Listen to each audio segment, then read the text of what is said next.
Bismillahirrahmanirrahim. Assalamualaikum warahmatullahi wabarakatuh. Alhamdulillahirabbil alamin. Wassalatu wassalamu ala asrafil anbiya'i wal mursalin sayyidina wa maulana Muhammadin wa ala alihi washabi ajma'in, amma ba'du.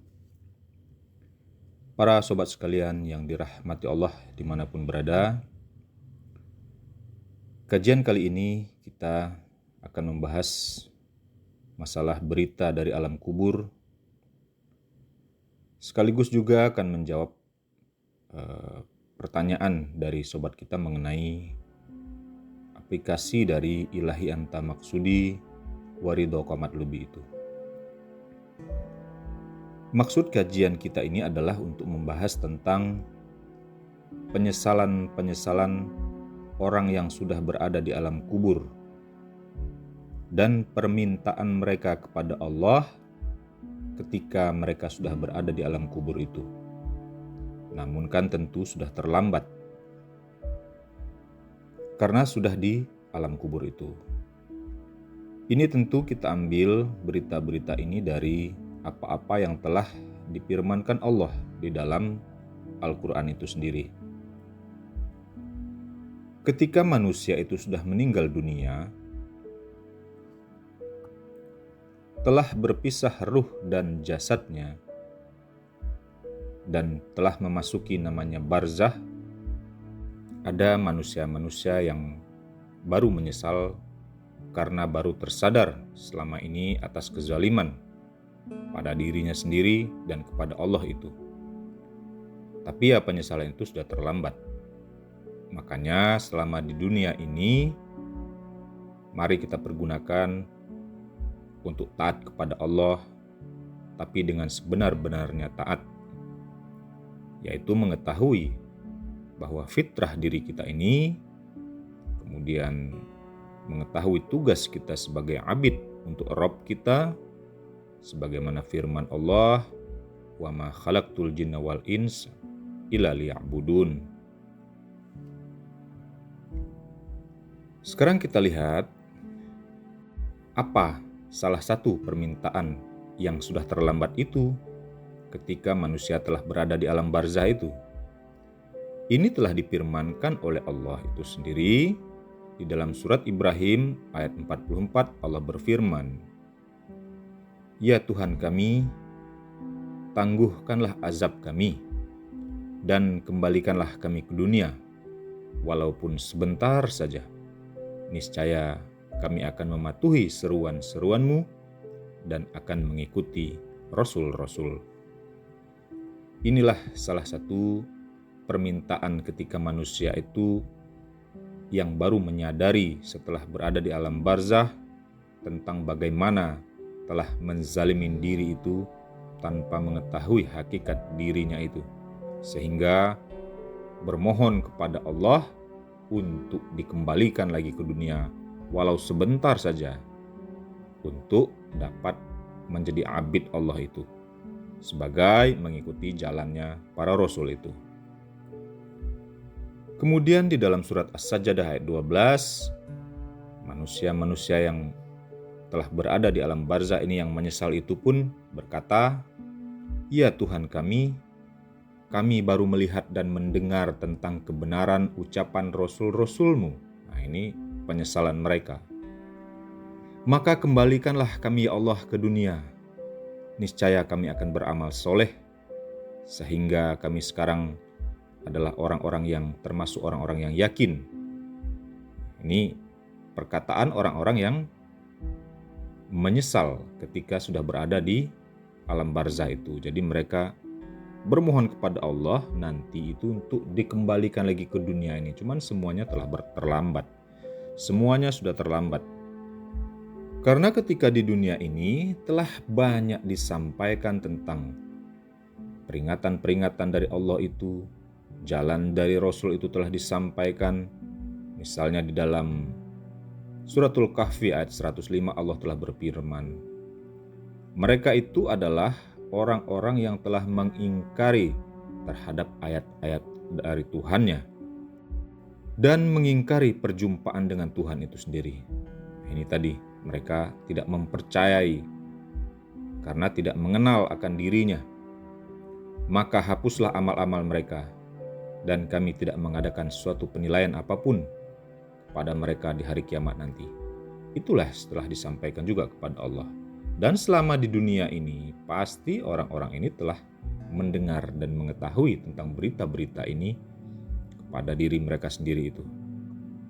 Oleh karenanya, begitu penting kita untuk meningkatkan kualitas diri kita, meningkatkan kualitas agama kita dari tingkatan orang awam yang baru mengerti tentang kulitnya agama itu, bagaimana kita harus menjadi orang yang beriman untuk naik ke level kedua sebagai orang yang beriman. Kemudian nanti naik lagi menjadi orang yang golongan yang lebih tinggi, orang yang muhsin, agar nanti pada akhirnya kita bisa menjadi orang yang muttaqin tentunya. Itulah tahapan-tahapan, proses-prosesnya, tingkatan-tingkatan di dalam kita belajar agama ini. Para sobat sekalian yang dirahmati Allah, untuk dapat menaiki tingkat demi tingkat itu, tentu kita dari orang awam harus menjadi orang yang beriman itu ada tahapan-tahapannya.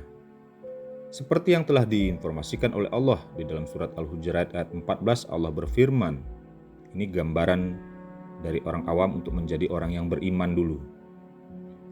Orang-orang Arab Baduy itu berkata, kami telah beriman. Jadi dari dulu memang telah ada orang-orang yang memang mengaku beriman itu. Tapi dibantah oleh Allah, katakanlah kepada mereka, kalian belum beriman, tetapi katakanlah kalian baru berislam, baru memeluk agama Islam. Karena iman yang sebenarnya itu belum masuk ke dalam hatimu. Nah, jadi iman ini sebenarnya berurusan dengan hati, dengan kolbu di situ. Makanya begitu penting ketika dari orang awam baru mempelajari kulitnya tentang agama ini, kita harus menuju kepada level orang yang beriman. Orang yang beriman itu apa? Tentunya harus mempelajari tentang ilmu hati itu. Karena hati itu berurusan dengan iman itu. Jadi ketika orang awam menjadi orang beriman itu harus belajar namanya ilmu kolbu. Karena jelas ayat di atas itu, jadi walamma yadkhuli imanu fi qulubikum. Dan belum masuk iman itu ke dalam hati, artinya belum ditanamkan tentang ilmu keimanan, pengesaan kepada Allah itu melalui qulubikum, melalui hati itu. Itulah tangga kuncinya dari orang awam untuk menjadi level golongan orang yang beriman. Karena urusan iman itu adalah urusan dengan hati, qulubikum itu. Jadi itulah pentingnya bagaimana kita harus belajar ilmu hati itu. Hati itu perlu kita kelola, hati itu perlu diberi ilmu, perlu diolah. Tapi jika kita belum tahu yang mana yang namanya hati itu, maka apa yang mau dikelola? Karena kita belum mengenal namanya mana itu kolbu itu, mana itu hati itu, ya kan? Dan hati di sini adalah hati menurut agama dan Al-Quran, bukan hati seperti yang dimaksudkan oleh ilmu kedokteran. Kalau hati menurut ilmu kedokteran itu adalah namanya lever. Jadi bukan hati itu yang dimaksud di dalam agama ini. Karena hati menurut agama ini adalah itu yang dikatakan hati sanubari. Kemudian di dalamnya itu ada hati nurani. Dan ada pula di dalamnya terus-menerus itu ada namanya mata hati. Lantas apa pentingnya kita mengetahui ilmu hati ini? Ya jelas penting karena hati ini kan berurusan dengan keimanan itu. Kemudian pentingnya kita mengelola hati itu karena telah diinformasikan oleh Allah juga di dalam surat Al-Baqarah ayat 10. Allah berfirman bahwa di dalam hati itu ada penyakit, kata Allah. Fi qulubihim maradun. Jadi di dalam hati itu ada penyakit. Lalu Allah menambah penyakit itu dan mereka mendapatkan azab yang sangat pedih karena mereka selalu berdusta. Inilah pentingnya kita mempelajari ilmu hati itu, karena di dalam hati itu ada penyakit itu. Kalau tidak dikelola, maka Allah akan menambah terus-menerus penyakit itu. Makanya nanti bisa hati itu diibaratkan Allah tuh mengeras seperti batu dan lain-lain sebagainya itu. Dan ketika kita telah menerima pelajaran tentang ilmu hati ini, baru kita bisa membersihkan penyakit-penyakit hati itu. Itulah dengan zikir kolbu yang telah ditanamkan melalui talqin zikir itu. Makanya syarat untuk naik menjadi level orang yang beriman itu wajib memiliki ilmu kolbu ini sebagai dasarnya. Dan ketika kita sudah memiliki namanya ilmu kolbu dan melaksanakan zikrullah itu, tentu ada tanda-tandanya. Nah ini, jadi tanda orang-orang yang telah beriman itu juga telah diinformasikan Allah di dalam surat Al-Anfal ayat 2. Sesungguhnya orang-orang beriman itu adalah mereka yang jika menyebut nama Allah bergetar hatinya, dan jika dibacakan ayat-ayat Allah, kepada mereka bertambah kuat imannya, dan hanya kepada Allah mereka bertawakal. Itulah tandanya orang yang telah masuk kepada level beriman itu. Itulah dasar tentang ilmu kolbu itu. Tentu ketika kita telah ditanamkan ilmu kolbu itu melalui talqin zikir itu, akan merasakan namanya getaran kolbu seperti yang difirmankan Allah pada ayat di atas itu. Jadi tentu sudah bisa kita merasakan getaran kolbu itu. Itulah baru dikatakan sebagai orang yang beriman. Kemudian apalagi tandanya ketika kita telah berada di level orang yang beriman ini? Allah juga telah informasikan lagi di dalam surat Ar-Ra'd ayat 28. Orang-orang yang beriman itu, hati mereka menjadi tentram dengan zikrullah itu, dengan mengingat Allah itu. Makanya kata Allah, ingatlah, hanya dengan mengingat Allah itu hati menjadi tentram. Jadi jelas ketika orang-orang yang telah diberikan talqin zikir itu akan mengerjakannya dan akan merasakan kedamaian di hati mereka. Karena mereka senantiasa mengerjakan zikir kolbu itu terus-menerus. Sebenarnya yang mereka kerjakan itu adalah menempuh jalan sunyi. Jadi masuk kepada dirinya sendiri, kemudian dapat merasakan getaran kolbu di dalam berzikir kepada Allah itu. Jadi ketika ilmu kolbu itu digunakan, dipakai terus-menerus, ya lambat laun banyak dampaknya pada diri para penempuh jalan sunyi itu, seperti salah satunya yang difirmankan Allah di dalam surat Ar-Ra'd ayat 28 itu. Hati mereka akan damai.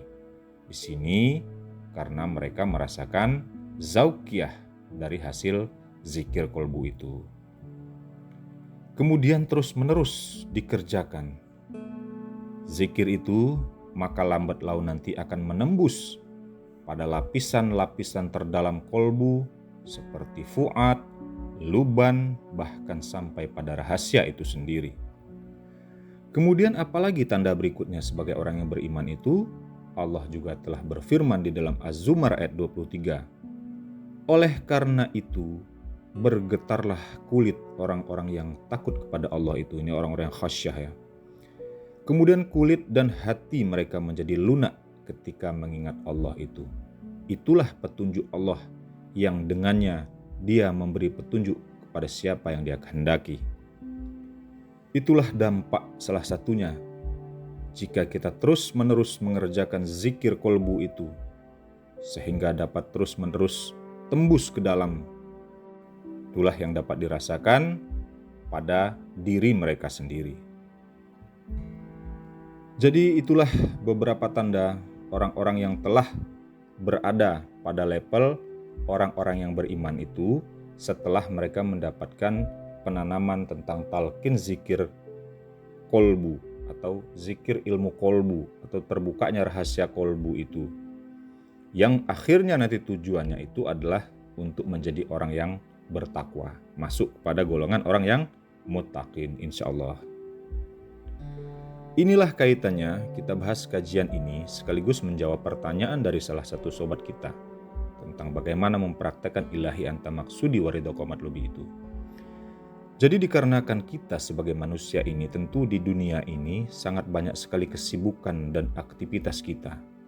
Dan itu harus kita sesuaikan juga dengan tugas kita sebagai manusia yang diturunkan oleh Allah ke muka bumi ini sebagai illa liya'budu itu. Dan tentu jalannya itu sudah diajarkan juga oleh baginda Nabi Muhammad SAW. Sebenarnya kajian ini sudah kita pernah buat pada channel ini pada kajian kita sebelumnya. Seperti yang telah diajarkan kepada sahabat Nabi misalnya Abu Bakar Siddiq di Gua Hira, dan juga seperti diajarkan kepada sahabat Nabi Ali bin Abi Thalib karamallahu wajhah, yang ketika itu sahabat Nabi Imam Ali bin Abi Thalib berkata kepada Rasul, "Ya Rasul, tunjuki aku jalan yang terdekat untuk sampai kepada Allah, yang termudah tapi nilainya paling tinggi di sisi Allah." Maka itulah diajarkan oleh Rasulullah SAW tentang talqin zikir kolbu itu. Jadi untuk mendapatkan zikir kolbu ini, maka kita harus bertemu dengan seorang mursyid namanya. Mursyid itu adalah ulama pewaris Nabi yang telah diberi amanah dari mursyidnya, yang mana mursyidnya itu adalah memiliki sanad silsilah warisan sampai kepada baginda Nabi Muhammad SAW. Itulah namanya dikatakan sanad silsilah keilmuan. Jadi setelah kita mendapatkan tentang pelajaran talqin zikir kolbu ini, maka sejak saat itulah kita sudah berikrar bahwa ilahi anta maksudi waridho matlubi, yang maksudnya itu ya Allah, sesungguhnya zikir yang kukerjakan ini hanyalah untukmu, hanya untuk menuju kepadamu, engkaulah yang kumaksud, dan keridhoanmu lah yang aku harapkan. Sehingga nanti ketika tingkat demi tingkat zikir yang kita kerjakan ini, nah tingkatan-tingkatan zikir untuk sampai kepada Allah itu telah pula kita bahas pada kajian kita sebelumnya, yang judulnya itu adalah tingkatan-tingkatan zikir untuk sampai kepada Allah itu. Nah ketika kita telah sampai pada puncak pelajaran itu, insya Allah terbukalah hijab itu. Dan kita baru bisa mempraktekkannya di dalam kehidupan kita ini. Ini juga yang sudah kita buat kajian di channel ini, judulnya Menggapai Cinta Allah. Silakan juga disimak pada channel ini. Tentu aplikasinya ketika kita telah berada pada level ini, telah kita mempraktekkan tentang ilahi anta maksudi waridho matlubi ini, tentu pada keseharian kita, di dalam ibadah kita misalnya, kita telah bisa mempraktekkan kebersamaan dengan Allah itu dalam setiap keadaan. Sehingga ibadah kita misalnya sholat itu dampaknya kita akan menjadi khusyuk. Puasa orang-orang yang telah sampai pada level ini tentu akan menjadi puasa orang-orang yang tingkatan khususil khusus. Kemudian di dalam berpuasa itu nanti tentu dia akan dapat memahami apa itu Lailatul Qadar itu. Dan ketika kita melaksanakan ibadah haji, insya Allah kita akan mendapatkan haji yang mabrur. Itulah salah satu aplikasi ketika kita telah mendapatkan ilmu tentang ilahi anta maksudi waridho matlubi ini, aplikasinya dan di dalam semua peribadatan kita seperti itu. Dan satu hal lagi, ketika kita sudah menyelesaikan pelajaran kita ini dan kita telah menerima amanah misalnya dari mursyid kita untuk mengajarkan kepada orang lain tentunya dengan ilmu ini, yaitu tentu sudah menjadi buah dari ilmu kita itu yang menjadi amal yang terus menerus nantinya di sisi Allah Subhanahu wa taala. Allahumma sholli ala Muhammad wa ala ali Muhammad. Itulah sebagian daripada dampak dan aplikasinya ketika kita telah mempelajari ini, ketika kita telah sampai kepada fana filah itu, dampaknya di dalam peribadahan, kemudian dampaknya di dalam kehidupan kita ini, ya semua apa-apa yang kita kerjakan insya Allah bernilai ibadah di hadapan Allah Subhanahu wa taala. Ya tentunya kegiatan-kegiatan itu tidak terlepas dari syariat-syariat yang telah ditentukan di dalam pelajaran fikih. Kemudian pentingnya bagi kita untuk mengetahui tingkatan-tingkatan kita di dalam beragama ini agar kita bisa mengukur diri kita. Saat ini kita masih di level mana kira-kira? Di awamkah? atau sudah mendapat pengetahuan tentang ilmu kolbu itukah, ya kan? Jangan sampai hal ini menjadi perdebatan kita kepada orang-orang soleh yang tentu sudah memiliki dasar keilmuan itu. Apalagi misalnya kalau kita melihat ada orang yang awam yang belum memiliki pelajaran tentang ilmu kolbu ini, tiba-tiba melakukan perdebatan dengan orang-orang yang sudah sampai kepada level beriman, bahkan berdebat kepada orang-orang yang sudah sampai pada level wusul ilallah itu, ya ini miris kadang-kadang kalau kita melihat acara perdebatan-perdebatan seperti itu ya. Dan perdebatan-perdebatan mengenai keimanan ini pun telah juga diinformasikan oleh Allah di dalam surat Al-Baqarah. Kita simak sama-sama ya. Di dalam surat Al-Baqarah ayat 10 Allah berfirman, "Di antara manusia ada yang berkata, kami beriman kepada Allah dan hari akhir, padahal sesungguhnya mereka itu bukanlah orang-orang yang beriman." Itulah pentingnya kita mengukur diri kita ini. Jangan sampai kita telah mengaku beriman, ternyata belum mengikuti, belum masuk pada kriteria orang yang beriman yang telah ditentukan oleh Allah itu sendiri. Karena Allah juga sudah memberikan wanti-wanti seperti di dalam surat Al-Baqarah ayat 10 ini dikatakan, di antara manusia itu ada yang berkata, kami telah beriman kepada Allah dan hari akhir. Padahal sesungguhnya mereka itu bukanlah orang-orang yang beriman. Makanya penting sekali ukuran keimanan itu harus masuknya ilmu kolbu di dalam dirinya. Kemudian dilanjutkan oleh Allah di dalam surat Al-Baqarah ayat 11-nya. Apabila dikatakan kepada mereka, janganlah kamu berbuat kerusakan di muka bumi ini, mereka akan menjawab, sesungguhnya kami hanyalah orang-orang yang melakukan perbaikan.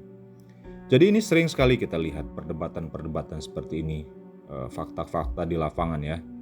Sangat banyak kita lihat, terutama kalau kita melihat ada orang-orang yang mentang-mentang ya sudah hafal Al-Quran dan hadis, namun sebenarnya belum mendapatkan penanaman tentang ilmu kolbu itu di dalam dada mereka, atau mereka sudah hafal Al-Quran dan hadis, tapi sebenarnya mereka belum tahu mana yang sebenarnya dikatakan kolbu itu, mana yang sebenarnya yang dikatakan fuad itu, mana sebenarnya yang dikatakan lubban itu.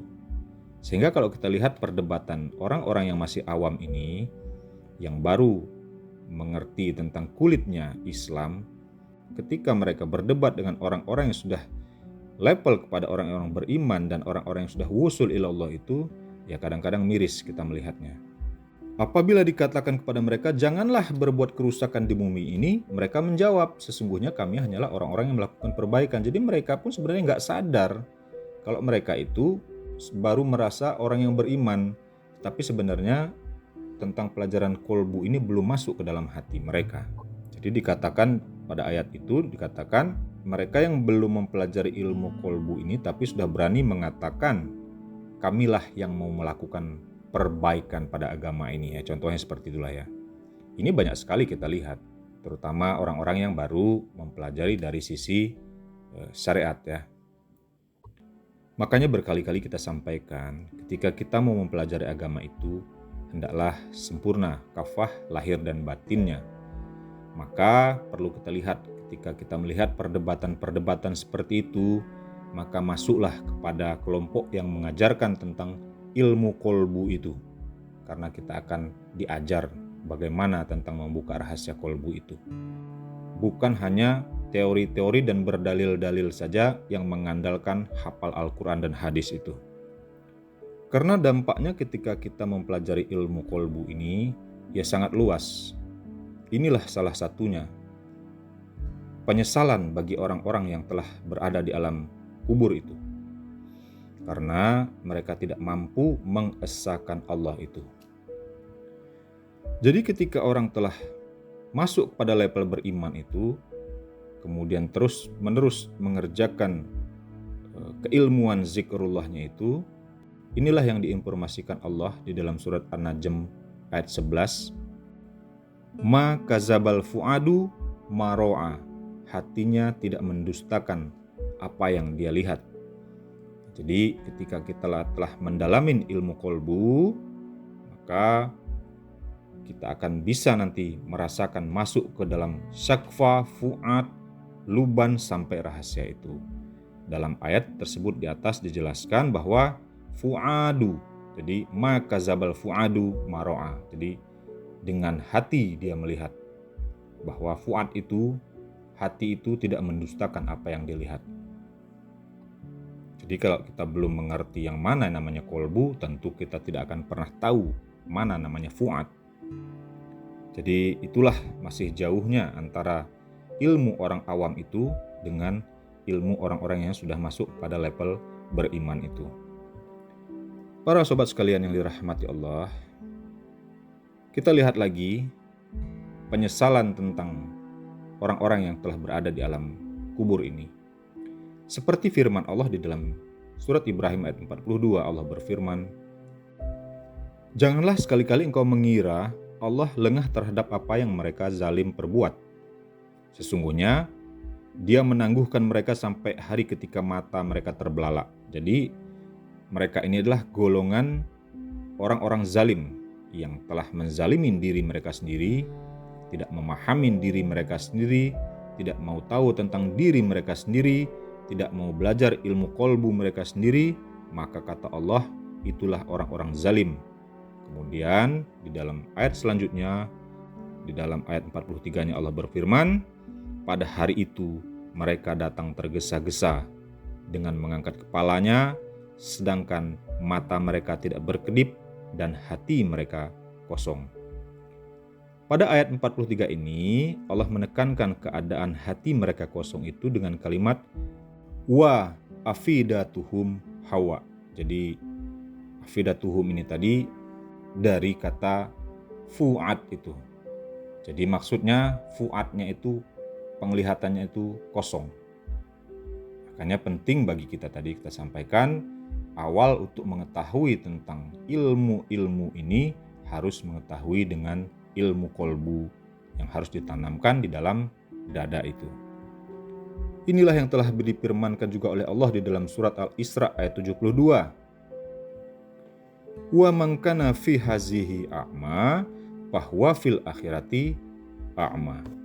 Jadi kata Allah, siapa yang buta hatinya di dunia ini, di akhirat itu pasti buta dan lebih sesat jalannya. Kemudian di dalam surat Al-Hajj ayat 46, Allah berfirman, sesungguhnya yang buta itu adalah hati yang berada di dalam dada.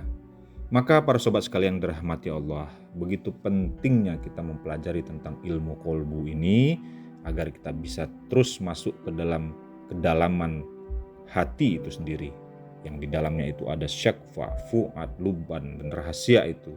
Inilah begitu pentingnya, karena ketika kita telah mempelajari itu, makanya dikatakan Allah kita telah masuk ke dalam orang-orang yang beriman. Makanya jangan sampai ketika kita sudah di alam kubur, baru kita menyadari, baru kita melihat dengan jelas hakikat diri kita ini, baru kita melihat kenyataan dengan sebenar-benarnya. Sementara di dunia ini, kita tidak mau mempelajari ilmu hati ini, tidak mau tahu tentang hati kita sendiri, tidak mau tahu tentang fuad kita sendiri, tidak mau tahu tentang luban itu. Jika tidak tahu ini, pasti tidak akan tahu rahasia. Maka sesatlah jalan kita di akhirat itu, dan itulah penyesalan bagi orang-orang yang telah berada di alam barzah yang telah diinformasikan oleh Allah di dalam Al-Quran itu. Jadi ya jangan sampai kita sudah di alam kubur itu baru nanti kita bilang, ya Allah tolonglah hidupkan kami lagi walaupun sebentar saja ya Allah, karena kami baru sadar sekarang ini, baru yakin kami sekarang ini ya Allah. Nah itu semua sudah terlambat ya. Na'udzubillahi min zalik ya. Baik para sobat sekalian, semoga kita semua dapat dimudahkan oleh Allah dan Rasul-Nya dalam mendapatkan, mempelajari, mendalami, dan mempraktekkan tentang ilmu kolbu ini selagi di dunia ini. Amin ya Allah, amin ya Rabbal Alamin. Wabillahi taufiq wal hidayah. Wassalamualaikum warahmatullahi wabarakatuh.